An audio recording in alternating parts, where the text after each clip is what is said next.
Pengolahan sampah rumah tangga bersama kami, Adetri Lilik Cahyani, Januarius Porabisara, Joel Dwi Prasetyo, Yolanda, Valeriania, dan Yuliani.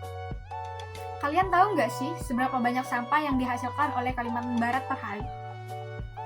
Nah, menurut data SIPSN, pada tahun 2024, Kalimantan Barat menghasilkan 400 ton sampah per hari, dengan sampah organik sebanyak 66%, di mana sampah organik ini didominasi oleh sampah rumah tangga juga. Nah, 66% itu sebanyak 265 ton per hari. 34% sisanya didominasi oleh sampah non-organik, seperti kaca, plastik, bahan kimia, dan lain sebagainya. Nah, jika sampah sebanyak itu, jika tidak dikelola dengan baik, apa sih yang akan terjadi atau berdampak pada lingkungan kita? Dan bagaimana sih cara mengelola sampah itu dengan baik? Limbah sampah rumah tangga saat ini paling banyak berkontribusi terhadap pencemaran lingkungan yang ada di Indonesia. Salah satunya yang terjadi di Kalimantan Barat. Salah satu jenis limbah rumah tangga yang menjadi penyumbang sampah utama adalah limbah organik. Jika limbah rumah tangga tidak dikelola dengan baik dan dibuang secara sembarangan, berbagai zat berbahaya dari bahan kimia yang terkandung di dalam deterjen dan produk-produk pembersih lain yang sering digunakan di dalam rumah tangga dapat mencemari air. Pencemaran air dan tanah yang terjadi akibat dari limbah rumah tangga dapat menyebabkan penurunan kualitas hidup, masalah kesehatan, hingga kerugian ekonomi dalam jangka waktu yang cukup lama. Kalian pasti tahu bahwa ada dua jenis sampah, yaitu sampah organik dan sampah non-organik. Sampah organik adalah sampah yang berasal dari bahan-bahan nabati atau makhluk hidup. Sampah ini dapat didegradasi oleh mikroba atau bersifat biodegradable. Sampah ini dapat mudah terurai secara alami. Selanjutnya adalah sampah non-organik. Sampah non-organik adalah sampah yang berasal dari bahan-bahan non-hayati seperti sintetis atau hasil proses dari teknologi pengolahan bahan tambang. Kebanyakan sampah non-organik sulit untuk terurai secara alami, tetapi sebagian ada yang dapat terurai dan itu membutuhkan waktu yang sangat lama. Setiap rumah tangga pasti menghasilkan sampah setiap harinya. Namun kita bisa mengelola sampah rumah tangga dengan mudah dan bermanfaat dengan menggunakan metode 3R, yaitu reduce, reuse, dan recycle. Nah, yang pertama reduce, yang berarti mengurangi penggunaan barang atau bahan yang bisa menghasilkan sampah. Nah, kita bisa memulainya dengan membawa tas kain saat belanja. Ini dapat mengurangi penggunaan kantong plastik. Yang kedua yaitu reuse, menggunakan kembali barang-barang yang masih bisa dipakai. Alih-alih langsung membuangnya, ini dapat mengurangi jumlah sampah dan menghemat sumber daya, seperti memanfaatkan botol bekas untuk vas bunga dan menggunakan toples bekas untuk wadah bumbu.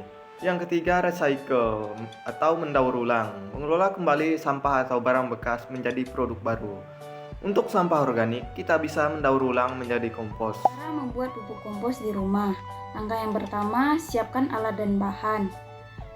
Yang pertama, wadah besar dengan penutup seperti ember bekas, lubangi bagian bawah atau sisi-sisi wadah agar air limbah bisa keluar dan udara bisa masuk.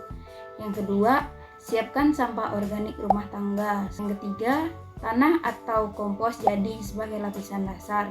Yang keempat, serbuk gergaji, arang sekam, atau kapur pertanian. 5. Air secukupnya. Penyusunan lapisan.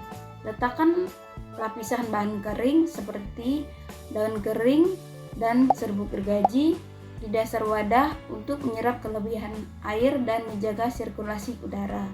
Tambahkan lapisan bahan basah seperti sisa bahan dapur, sayuran, dan buah-buahan. Ulangi penyusunan lapisan hingga wadah terisi sampai 2/3 bagian. Setiap kali menambahkan sampah, taburkan sedikit tanah atau kompos jadi di atasnya untuk mengurangi bau dan mempercepat dekomposisi. Proses pengomposan.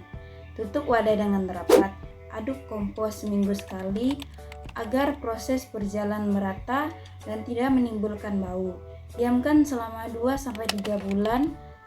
Kompos matang ditandai dengan warna gelap, tekstur halus, dan bau seperti tanah. Setelah matang, kompos siap digunakan untuk menyuburkan tanaman di kebun. Apa yang terjadi setelah pengolahan sampah-sampah? Nah, dari pengelolaan sampah yang baik terdapat manfaat bagi manusia ketika menyadari pentingnya pengelolaan sampah dengan baik. Manfaat dari pengelolaan sampah yang pertama yaitu menghemat energi. Pengelolaan sampah menjadi sebuah energi baru dapat menghemat energi yang dibutuhkan oleh manusia. Energi yang dimaksud sangat beragam, mulai dari bahan bakar, pupuk kompos, dan masih banyak lagi. Kedua adalah mengurangi polusi. Pemakaian sumber daya alam yang berlebihan dapat mengakibatkan tingkat polusi semakin tinggi dan menyebabkan pemanasan global. Yang ketiga, menghemat sumber daya alam. Manfaat pengelolaan sampah dengan baik dapat pula menghemat sumber daya alam yang ada. Yang keempat, ekonomis. Dengan modal kreativitas dan ketekunan, sampah akan menjadi berharga. Hal inilah yang dapat dirasakan ketika dapat memanfaatkan sampah sebagai bahan untuk menghasilkan barang dengan nilai jual tinggi. Kelima, yaitu menghemat uang. Kebutuhan akan suatu barang membuat manusia harus mengeluarkan uang untuk membelinya. Namun, bagi mereka yang tahu, manfaat pengelolaan sampah dengan baik dan benar dapat menghemat biaya pengeluaran.